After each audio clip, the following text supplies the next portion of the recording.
Chapter 2, Paris. A ray of light seeping between the curtains wakes me. It was 11 p.m. when I'd reached Montparnasse last night, and I checked into the first little hotel I'd stumbled on when I left the station. I checked the time, 11 o'clock. I haven't slept this late for hours. Of course, after recent events, sleep hadn't exactly come easy. My window looks out over Boulevard Respile and gives me a superb view of Paris in a downpour. Perfect weather for my trip to the flea markets of Saint-Ouen in search of Elise. I considered taking the record with me, but decide that it's probably more secure in the safe in the safe in my room. Okay, like a physical safe, sorry. As the rain lets up a little, I walk to a local brasserie I used to go occasionally as a student. Usually, when I come to Paris, it's just a quick return trip to the head office of the bank I work for in La Défense. It's pleasant to be able to enjoy the capital without the constant stress, even if I'm not exactly on vacation. Maybe it's a matter of context, I don't know, but I think to myself that this could be a great opportunity to hook up with some of my old college friends. I sit on the terrace under the awning, light a cigarette, and order a croque monsieur and a coffee. Stop smoking. Is she smoking only because I came up to Jean-Baptiste? That's stupid. I mentally catalog all my old friends and realize that those that I haven't lost track of have, like me, moved out to the provinces. Of course, there's my old pal Frank Duval. Last I heard, he still lives here. I could call him, see if he wants to meet up for a drink.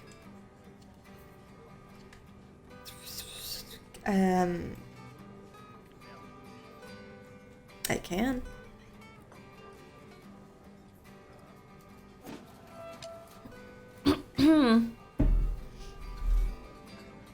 I tell myself that a bit of moral support wouldn't hurt. Frank and I, we've known each other for so long. And I feel like I'm ashamed of myself for not catching up with him more often. This is the time to fix that. I grab my phone and dial his number. He tells me he'd love to see me, and we agree on a meeting place for a drink later in the evening. I look forward to it happily. I finish my croque monsieur, pay the bill, and set off towards the nearest subway entrance. The rain is falling again when I get to Saint-Ouen. The address that Mark gave me is stall 73 in the Jules Vallée Market. I have trouble finding my way among the different markets, and I stop several times and ask for directions. When I finally stumble upon the entrance of Jules Vallée Market, it's well into the afternoon, and some of the stalls are already closing.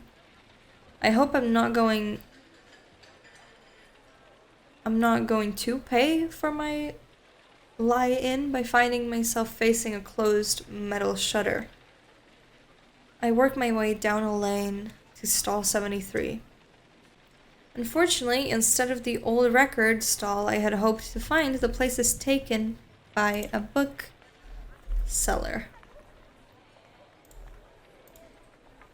A bit further along, there's a stall selling 1950s furnishings, which also has a few boxes of old records.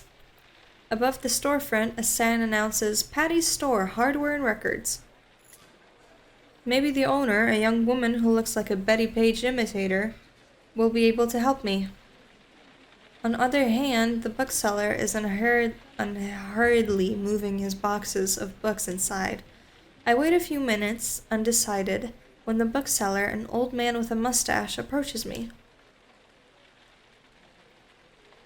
"Hello, young lady. Come on, don't be scared." He beckons me closer. I need to decide. I mean, he did talk to you, so he seems more friendly, I guess. I decided to question the bookseller. Good afternoon, Mr. Pierre Dublo. Good to meet you? I'm not sure. He holds out a hand. I shake it. Are you interested in old books? Can I help you with something? Yes, at least, maybe? I'm looking for a stall that sells vinyl records. The address I was given is your pitch. I show him the paper with the address. Ah, yes, I remember him, Ulysses. A nice boy. He was doing some research into the thelema. He gave his stall up to me when he left Paris. He left Paris?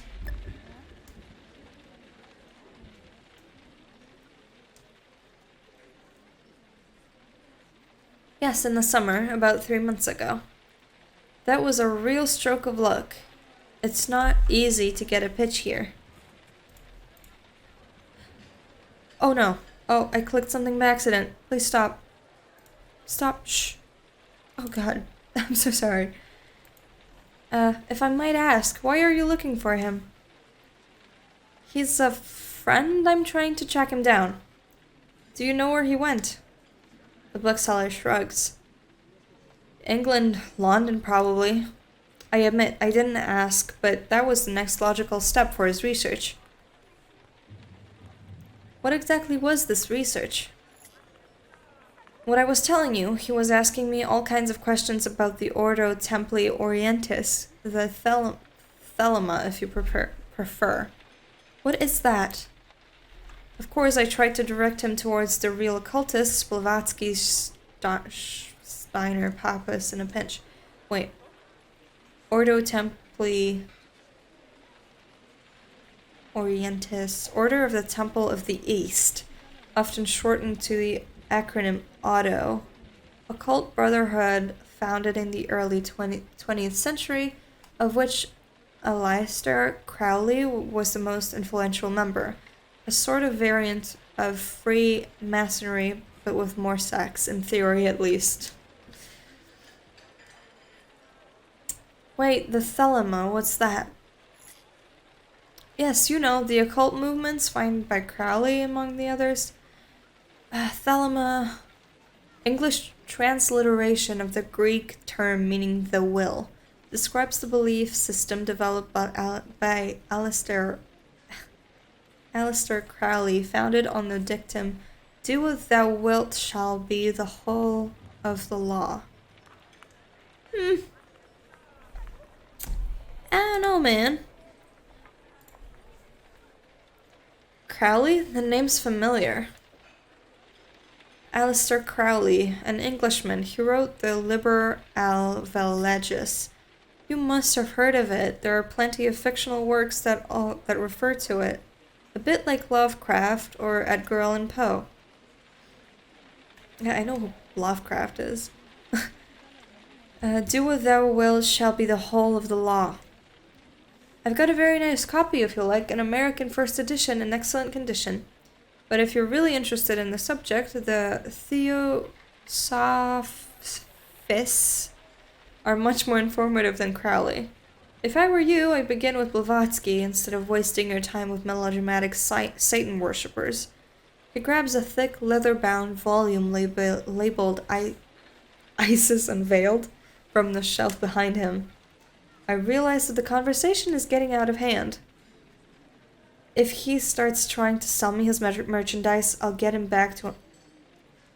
never get him back on track. I have to refocus the discussion fast. Don't talk about the record. We learned that it's kind of not really a good idea to talk about it in public, maybe. Look, sir, I'm sorry, but I'm not interested in your books. I just want to find my friend. Oh, sorry. The old man looks crushed. He must be a real fanatic. Ah, I see. I'm sorry. Well, young lady, all I know for sure is that he let me have his pitch. As I told you, when I asked him why he wanted to give up such a great pitch, he said something about England. I have to admit, I wasn't really concerned. After all, it's none of my business. Anyway, that's all I can tell you. But you should ask Patricia, she's got a stall a bit further down the row. He points at a stall full of 1950s furnishings. It's called Shaz Patty. She might be able to tell you more, considering that they were seeing a lot of each other. She and your friend, if you know what I mean. The bookseller looks at his watch. If you'll excuse me, it's time to shut up my shop. I don't have any advice for you, but you should hurry if you want to talk to Patty. And if you're ever looking for a particular publication, do let me know. Thank you. Thank you, Mr. Dublau. Good evening. I know what I have to do. I approached the young woman who was sitting writing in a large notebook. The day's accounts, probably. Hello, I guess you're Patty? She looks up at me and answers with a light Italian accent. Patricia, Patty's for the tourist. What can I do for you?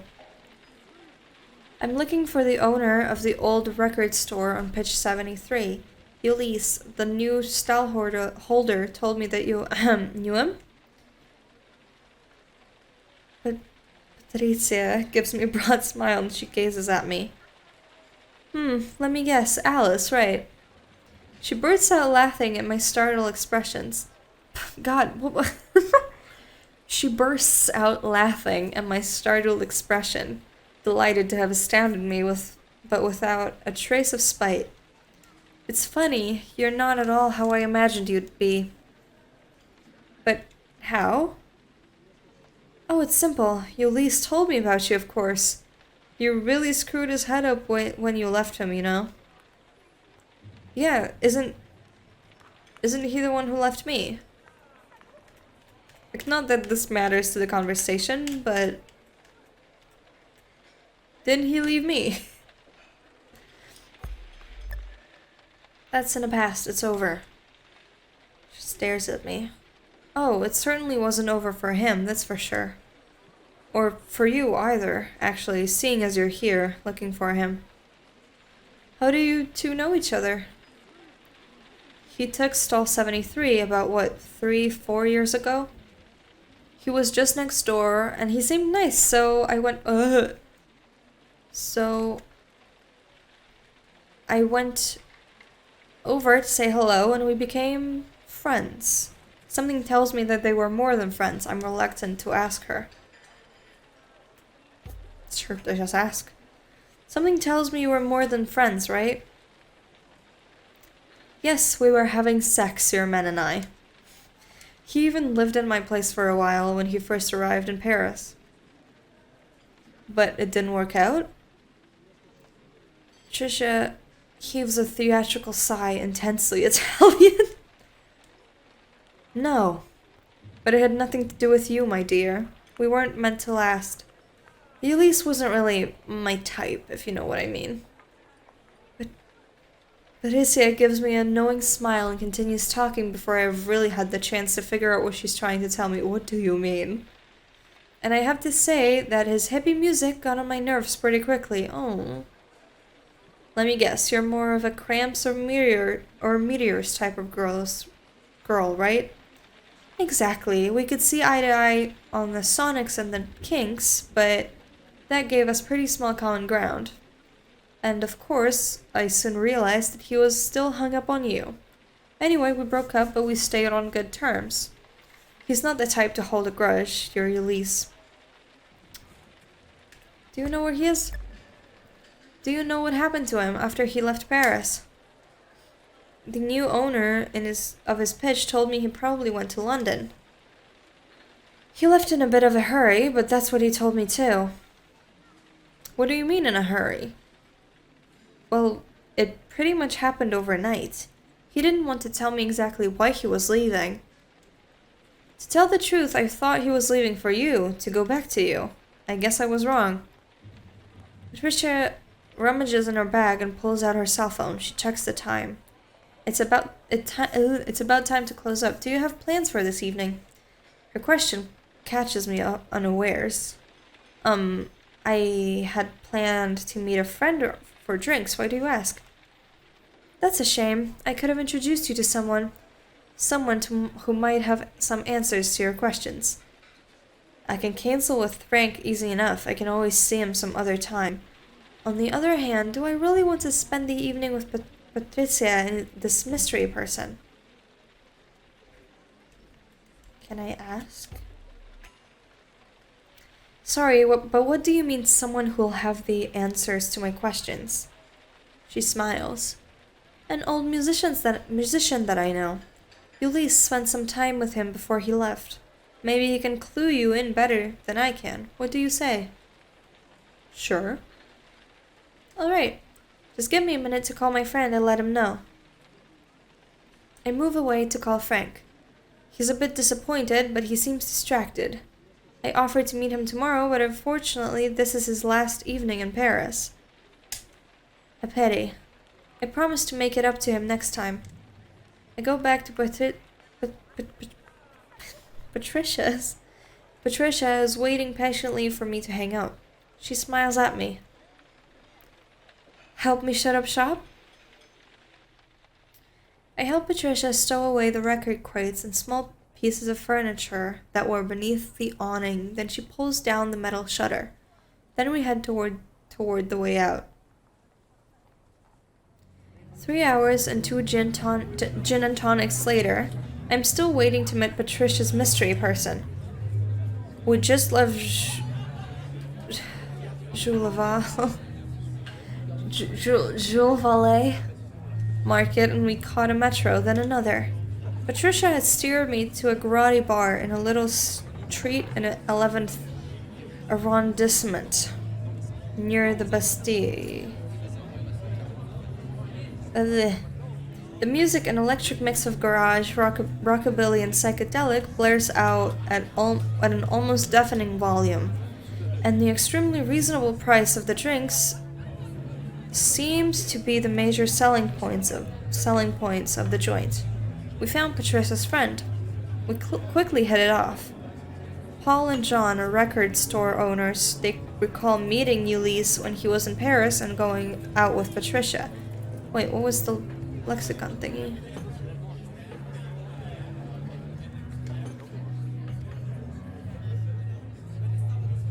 I don't know. This doesn't particularly surprise me. Ulysse tends to stick in your mind. Justine works at the town hall in the 8th arrondissement, and Claudia in a clothes shop in Châtelet. Luke, who must be getting on for 50, is part of a technical crew at the Olympia. We talk a lot about music, we chat a little about our lives. Paul tries to flirt mildly with me, but Patricia freezes him with a look and he stops, a little embarrassed. When I ask Patricia which of her friends I should question about Ulysse, she tells me that Enzo isn't there yet. That he'll be there later, after work. I'm ordering another drink when I feel Patricia's hand on my arm. She speaks into my ear above the hubbub. Come on, I'm going to introduce you to Enzo. I follow her to the end of a bar to find that a new arrival has joined the little group. A man, rather advanced in years, dressed in a velvet suit with a flowery shirt. He gives me a shout of laughter, an easy smile creasing his white bearded face.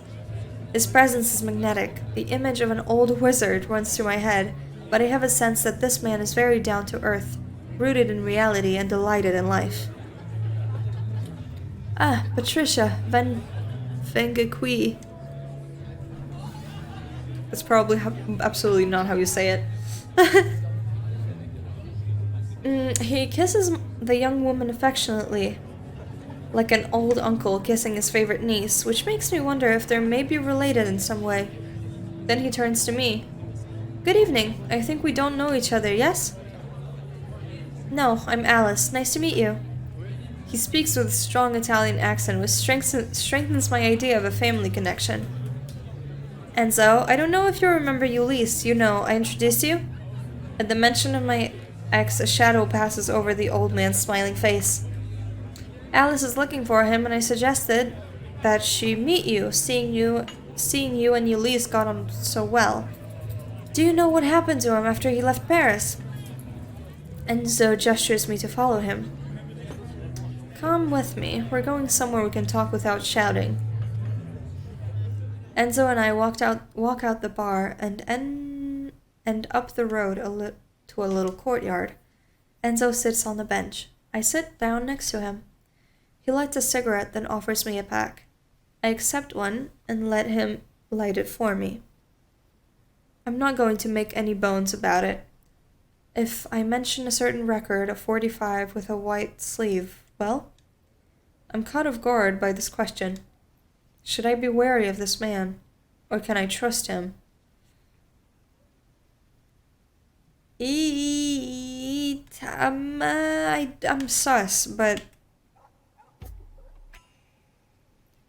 Yes, I know the record you're talking about. It's one of the reasons I'm trying to find Ulysses. I suppose it's because of this record that he got in contact with you, right? Enzo smiles. Yes, and no. As you have guessed, yes, I listened to the record a long time ago.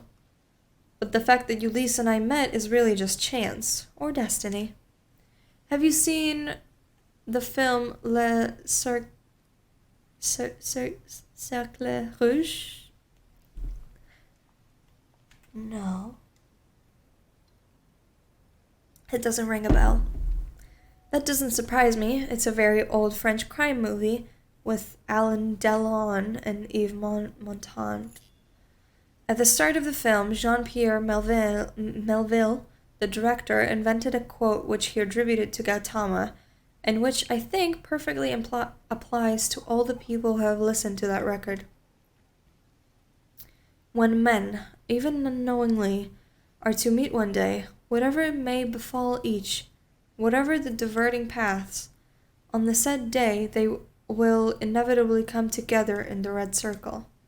Seeing my confusion, Enzo adds, there aren't so many of us who have listened to the record, but our paths keep crossing, as if our fates were linked. I suppose you have listened to the record too. You must understand what I'm talking about. Enzo glances at me out of the cover of his eye. I'm sure he's reading my face like an open book. But believe it or not, I really did meet Ulysses by chance. What were the chances that he would rent the pitch next to my niece's, or that they would hit it off? So much that she'd introduce him to me because we shared a passion for psychedelic music. It's true, that's strange. Why are you looking for him? He contacted me by mail a few days ago. I knew straight away that something wasn't right. Enzo takes a deep breath and rolls his eyes. He wanted to know more about the record, to know where it came from, to know how it worked. He told me about you, you know. Really? I mean, we split up years ago. He hasn't forgotten you. The last time I saw him, he talked about London. He had a solid lead. Yes, that's what the new owner of his stall told me. But you know, London, it's big. You said a solid lead. Can you be more precise? Enzo looks troubled. I'm sorry. Ulysses dropped by to see me. I was at work. He said something about a DJ. Something Putman, I think? A DJ? Yes, on the radio. Ah, a radio presenter. Did he say which station? Enzo shrugs. That doesn't help me much. But it's better than nothing, I suppose. Enzo must see the disappointment on my face, because he adds, if I'd known you'd be looking for him, I'd have asked for more details. We are quiet for a moment. I think Enzo has told me all he knows about Ulysses, which isn't much. I could cut the conversation short and suggest that we go back to the bar. I could also ask him to tell me his story. He hasn't told me how he came to have the record. You haven't told me how you came to how you came to have the record. It's a long story. Are you sure you want to listen to the ramblings of an old man? I smile. Yes, since I asked, of course I'm interested. Enzo looks delighted. Very well, I warned you. I played in a psychedelica band when I was young in Italy. We played a lot of concerts. We even took part in some of the big festivals at the time. God, my nose is itchy. Glastonbury, the Isle of Wight. We weren't as good as Airplane or The Dead, but we weren't bad. We released a record with a little label over there. What was your label called? What was your band called? Cuore della Terra. Terra. That means heart of the earth. Before I can find the words to tell him that the name meant nothing to me, Enzo rescues me from my confusion by adding, "Oh, it's normal, you've never heard of us. We didn't sell much." When I'm in a record store, I always check the 60s box hoping to find a copy, but I've only came across 4 since the band broke up. I guess the unsold ones are in a warehouse somewhere, or if they've just been destroyed. It came out in 1971. The golden age was almost over. If we'd started a few years earlier, we would have had a chance, at least I think so. Anyway, we were discovered by Vertigo. Philips's experimental label. That's it. They were already a prestige label at the time. We thought that if we signed with them, our success was guaranteed. Giuseppe, a guitarist. How do you accent this word? I'm getting lost, and I don't know why. It is guitarist, right?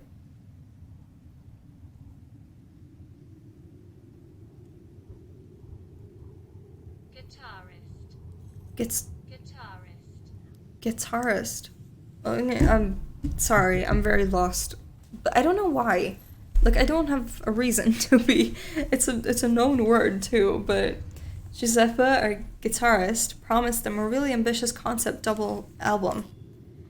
They just released 666 from Aphrodite's Child, and they thought we had the chops to make the same type of album, but with our Italian feel. They sent us to Paris to record at the Europa Sonar studio, where Aphrodite's Child had recorded 666. That's where I listened to the record. The record company had sent us this Russian to deal with the production. Sergei Ivanovich. A really talented guy. The stuff he could pull out of a studio recording was miraculous. But how should I say he was crazy? Crazy? In what way? Where do I start? He took incredible amounts of drugs. He was unpredictable. Giuseppe adored him straight away. Me, I preferred to keep my distance. One day he arrived at the studio with the record. He introduced it as the ultimate psychedelic trip. Better than ayahuasca. Giuseppe listened to it first. He was convinced the other members of the band to listen too. I didn't put up much of a fight. After all, it was just a record. It could have been worse than listening to the B-side of White Light, White Heat on acid, right? Enzo stops. I turn toward him. His eyes are damp. I realize that the record probably stole a piece of his life too. A piece of him. The record stole someone from you too? Enzo sighs. Yes, you could say that. The record made me relive my past. Before I listened to it, I was married, and my wife, Giulia, was expecting our first child. When I came back to reality, she was dead. a car accident 2 years earlier, and it was my fault. I never knew what Giuseppe and the others saw when they listened to the record, or if they changed their pasts. I never asked them. Of course, I listened again and again to the record the next day after I realized it had destroyed my life, my familia. And did you succeed? No. The record never again gave me a moment where I could have stopped the accident. But each time I listened, my presence changed, bringing me back to a reality that was further and further from my memories. I didn't care. All I wanted was to get my Julia back. Or is it Julia? It could be Julia. It is Julia. I'm stupid. But no matter what I tried to change, she was dead and I was in a studio recording a record. What happened after? The band collapsed. I needed to grieve, and no one understood what I was going through. No one could understand, really. When I resurfaced a few months later, I was a pizza cook at a restaurant in the 11th arrondissement.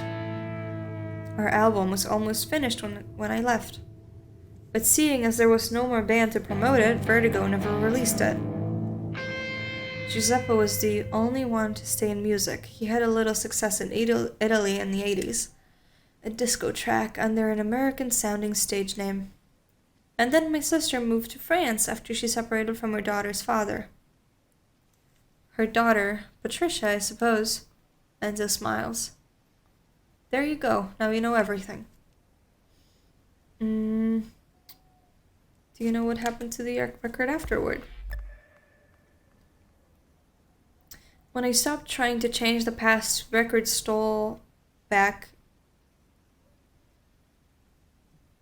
The record stole back to how it was. It pretty much stopped going to the studio. I pretty much stopped going to the studio. It was too painful. Like I told you, the project was abandoned. Sergei went to London to work on other records for Vertigo. The other band members went back to Italy, and me, I stayed in France. After all, there was no one waiting for me back home. We sit in silence on the bench.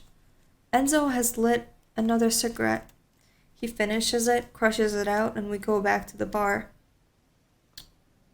The place has started to empty. The end of the evening is drawing near. The background music, firmly rock and roll when we left, has mellowed into soul. Probably Al Green or Wilson Pickett. Al. Our group have migrated to a table at the back of the bar. I pick up my barely touched drink and sit down. The ice has melted, a pity. Enzo chats to Paul. He looks so cheerful, as if nothing was wrong. I'm trying to organize my thoughts when I feel a hand on my thigh. Patrizia sits next to me. Was Enzo able to help you? I considered the question for a few seconds. Honestly, he mostly just confirmed what I had already knew, but said he was kind enough to tell me about his past. His record stole his wife from him, his familia, as he says. At least Jean-Baptiste is still alive in this reality, but it reaffirmed my belief that the record shouldn't be used lightly. Who knows what strange version of me I could find myself in. I realized that Patricia is still waiting for my answer. Yeah. He helped. Yes, thank you for introducing me to your uncle. He confirmed that I was on the right track. Ah, that's great. And it let us get to know each other better too. We're interrupted by Justine, who is getting up, signaling that she's going, closely followed by Claudia and Paul. We exchange kisses. Luke, John, and Enzo seem deep in a heated discussion. Patricia turns to me. I'm going to head off soon, too. Can I offer you a last drink at my place? I live 3 blocks away. I wasn't born yesterday. The signals that Patricia has been sending me all evening are pretty clear. Yeah, they are. It's clearly not just a last drink that she's offering. On one hand, I could see it as cheating on Jean-Baptiste. On the other, this moment will probably be erased when I listen to the record again. I flirted with a few women during my first years of college, but I never took it all the way. Maybe I was too conventional. Maybe I was scared of being ostracized. The moment outside of my true reality, wouldn't it be the right time to try something new without risking the consequences? I mean, it's a weird way of putting it, kind of, but I don't know. She wants to, so I guess sure. But okay, a last drink. I put my hand over hers, with pleasure. So let's go. Patricia gets up and says goodbye to her uncle and friends. I do the same, then I follow her out, and we are swallowed up by the Parisian night. I let Patricia guide me through all narrow streets. After several hundred meters, I have the feeling of being watched again. Patricia notices and asks me what's wrong. I feel like someone's following us. Do you think? She looks around. Oh, you're right, I know this guy. Further down the sidewalk, I can make out the shape of a man in a leather jacket. Hey, stop following us, Eddie. We've seen you. Eddie? Yeah, it's actually Jean-Luc Granville, but he prefers to be called Eddie Black. He's a loser, has-been. After hesitating for a moment, he comes towards us. When he passes beneath a street lamp, I recognize his face. It's the old rockabilly who was listening to my conversation with Mark 2 days ago in Bordeaux. Sorry, Patty, I didn't want to bother you. I just wanted to speak to the young lady. He literally followed me to another city? He jerks his chin at my direction. Well, first, the young lady has a name. She's called Alice. Secondly, it's the middle of the night in a back street. Do you really think it's the right moment to ask anyone anything? If you have anything to say to my friend, you say it at a decent time and place, okay? But... There's no but. Go on, get out of here. Eddie hesitates again, opens his mouth to speak, thinks again, and then, looking sheepish, heads off in the other direction. Patricia watches him until he turns a corner and is out of sight. He lives in the neighborhood. I bump into him a lot.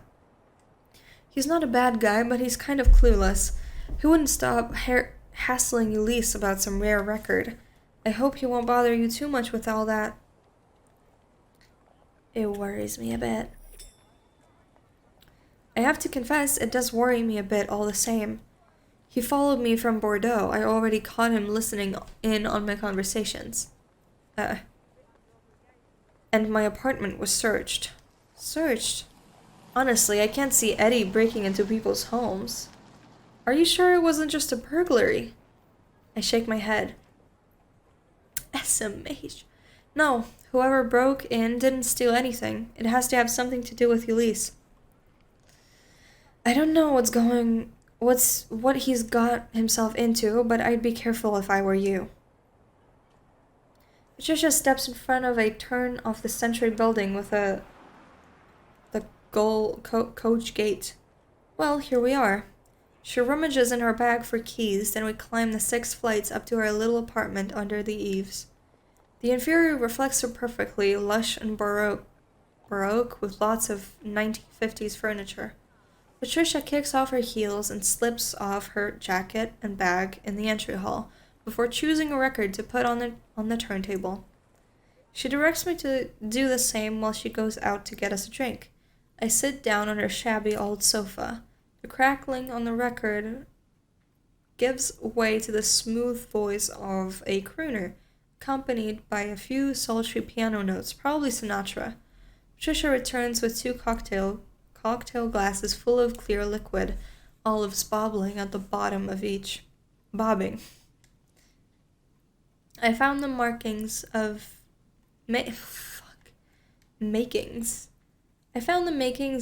a gin martini. I hope you like it. She puts the glasses on the coffee table and snuggles up against me. After all that signals she's been sending me this this evening, her intentions couldn't be clearer. If I really don't want this night to finish in her bed, I need to tell her right now. You knew why you came here. With all that in mind, I'll need to be extremely tactful if I don't want to upset her. But it is also very weird for me to, like, sleep with my ex's fling. You know? I could also take the lead and show her that we're on the same wavelength. I mean, you knew why you came here. We all knew what was gonna happen. I take her face gently between my hands and press a shy kiss into her mouth, which she returns with fervor. We stay on the couch for a while intertwined. Then she takes my hand and guides me to her bedroom. Oh, that's a titty. Oh no. Oh no. Oh no. I don't know if that's a problem or not. What if I just... I'm gonna change it after, but... I'm woken by the sound of water running through the ancient pipes and the ray of sunshine which filters through the blinds. I've hardly had time to surface, stretch, and sit up in bed when Patricia puts her head around the door. Oh, you're awake. Yes, I answer, stifling a yawn. Do you mind if I finish getting ready in here? I have to open my stall at 11. I shake my head. Patricia, her hair wrapped in a towel, crosses the room and opens the blinds, then the window. The sun is shining brightly outside, and the early fall chill dispels my sleepiness. She sits down in front of her dressing table and begins to apply her makeup. So then, you're leaving for London next, are you? That's right. As soon as I've dropped into my hotel and got myself a train ticket. Huh? As soon as I've dropped in... Okay. Do you have something to go on to find Ulysses over there? Your uncle told me about a radio presenter, somebody Putman, but he wasn't sure. Except for that, not much, unfortunately. Patricia's hand, which holds her mascara, freezes, and she seems to be thinking something over. I'll give you one of his contacts, a record store guy. He came and spent a weekend in Paris with us when we were together, your man and I. Stop calling your man and I. A really good guy, you'll see. She grabs a notepad and an eyeliner which lies on her dressing table and notes down a name and address. Alan O'Reilly? Oh, you wouldn't know him. It was me who introduced him to Elise. He's an old friend of mine, actually. I lay the paper on the bedside table. Thank you anyway. At least I know where to start when I get to London. Patricia gives me a big smile in the mirror. You're welcome. Plus, I had a great evening and a just as lovely night. I can feel that the unexpected compliment has made me blush a bit despite myself. Sorry, this will be a bit noisy. Patricia seizes the hairdryer and begins to subdue her damp mass of brown curls. I watch her distractedly, trying to put some order in my thoughts. At least I've got somewhere to aim for in London. That's something. Right, well, I really have to run.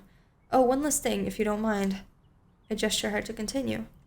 It would be easier to talk to musicians and record guys if, how should I put it? I looked a bit less like a banker. That's it, exactly. I realized that actually I don't need to dress as if I were heading for the office. I'd pack my bag on a kind of autopilot as if I were going to a conference. You're perfectly right. Anyway, if I continue my quest, either I'll have to buy some new clothes or I'll have to drop by the laundromat. She gets up, leans over, and kisses my cheek. There's coffee in the machine, and I left you a set of keys on the table. Take your time, have a shower if you want, and if you can, drop the keys in the post box on the way out. That would be great. Thanks. An hour or so later, I leave the apartment too and head towards my hotel. 1 o'clock, I'm on a train heading to London. Arriving at Pancras in just over 2 hours, which gives me the time to find a hotel and prepare my search. As there's probably no better way of finding a record store owner than talking to other record store owners, I'll begin by making a list of stores to visit. I already have a name and an address, Alan O'Reilly. That's better than nothing. I'll take the opportunity to ask a few questions about the record, too. Maybe I'll be able to get more precise information about this Putman that Enzo mentioned. After my exciting night, I've spent a hectic morning running from subway to subway to catch the first train, and all on an empty stomach. If I'm going to be roaming London with my suitcase, I really should eat something first. I grudgingly decide to take a wander down to the buffet car to buy myself a sandwich, which is unlikely to be tasty, but which will certainly be very expensive. Instinctively, I check the record is tucked well away at the bottom of my bag and begin the trek to car 13. I'm ordering a ham sandwich. Oh, bad choice. Listen, my only piece of advice that I have when it comes to buying, like, shitty, overpriced food, just don't order meat. Like, just don't. It's almost always going to be nasty, or, like, at least my experience with it has been not great. I just opt for something more, because the meat's quality will not be great, most likely, just because it's not expensive. So, you know, I'm ordering a ham sandwich and a cup of insipid brown liquid which claims to be coffee when I notice a poster suggesting that maybe it would be a good idea to invest in a travel card. I check my wallet to see if by any chance I have forgotten Oyster card with a few card credits on it from my last conference in London. As I feared, it must be on a shelf somewhere in my apartment in Bordeaux. Unless, of course, it simply doesn't exist at all in this reality. The steward behind the counter tells me that he's sorry, but they're all out of prepaid cards. I've just resigned myself to a long wait in line on my arrival in a bustle of King's Cross Station when the person behind me offers me her card. I turn, surprised. She's in her 30s, with short hair and trouser suit. Sure. Look, that's really kind of you, thanks. Out of courtesy, I add, can I reimburse it for you? Can I reimburse you for it? Oh no, there's no need, really. Her French is excellent, despite the touch of a foreign accent which I can't place. If you're really resolved on an exchange of resources, buy me a coffee and we'll call it even. I'm almost out of cash and it'll avoid me paying the card charges for such a small amount. And anyway, I wouldn't mind a bit of company. It'll help pass the time, don't you think? She holds out a hand. Eva, nice to meet you. Or Ava. Alice. I shake her hand, nod, and order another espresso for her. I join my generous benefactor, who's taken a place near the counter. I slide the coffee to her. She slides a travel card to me. So tell me, Alice, what brings you to London? I take a minute to watch her before answering. This Ava is a bit odd. I'm certainly not going to share my private business with a stranger, no matter how generous she is. Plus, there's nothing to convince me that she's not the upteenth person who wants to steal Ulysses' record. Make something up. I'm going to spend a few days with some friends. Nothing very exciting. Really? It's funny. I didn't have you down as a tourist. What makes you say that? I don't know. A feeling. I have said you're coming to London. I'd have said you're coming to London with a clear purpose. Looking for someone, perhaps. No, not exactly that. You've lived through something that's changed your view of the world, and you're looking for answers, right? I involuntarily stiffen. So in fact, she knows exactly who I am, and her presence in the line was no coincidence. She scrutinizes me, her eyes too intense, too piercing, making me extremely uneasy, as if she could plumb to the depths of my soul with a glance. I try to regain control of the conversation by turning the question back on her. And you, what brings you to London? Well, I guess you could say I lost something a few years ago, an object that was priceless to me and my organization. After finally tracking it down very recently, I found that it had changed hands before let's say, secure a transaction. If you see what I mean. If I had any doubts about my companion's intentions before, they are now crystal clear. I could try to feign ignorance and slip away. I don't believe Ava's the type to make a scene in public. I could also finish this game of make-believe and confront her head-on about the record. I guess she knows exactly what I'm here for and stuff, but speak frankly? I want to know if she has something to tell me. Right, let's stop this little game and speak frankly. I do actually have in my possession a rare record, which was sent to me without any explanation of what would happen if I listened to it. The record stole my fiancé from me, and I have no intention of letting it go before how do I put it, get back to my reality? If you know how I should do that, I'm all ears. Eva gives me a half smile, tinged with a mixture of melancholy, weariness, and maybe a touch of irony. I'm not going to lie to you or comfort you with false hope. The chances of you managing to undo the effects of the record are extremely slim. The choir of the gods is not so easily mastered. However, if your ties with your fiancé were erased so easily, haven't you considered that perhaps it's because they weren't as strong as you thought? You don't know me. How can you claim that when we don't even know each other? I don't need to know you to know that you're a lemming, like most of the people around us. You know, men and women who are truly capable of taking their fate into their own hands are rare. It requires a strength of the soul that I don't discern in you. You'll forgive me. She lets out a sigh. Anyway, I don't feel that you're in the right state of mind to talk at present, but something tells me that we'll meet again.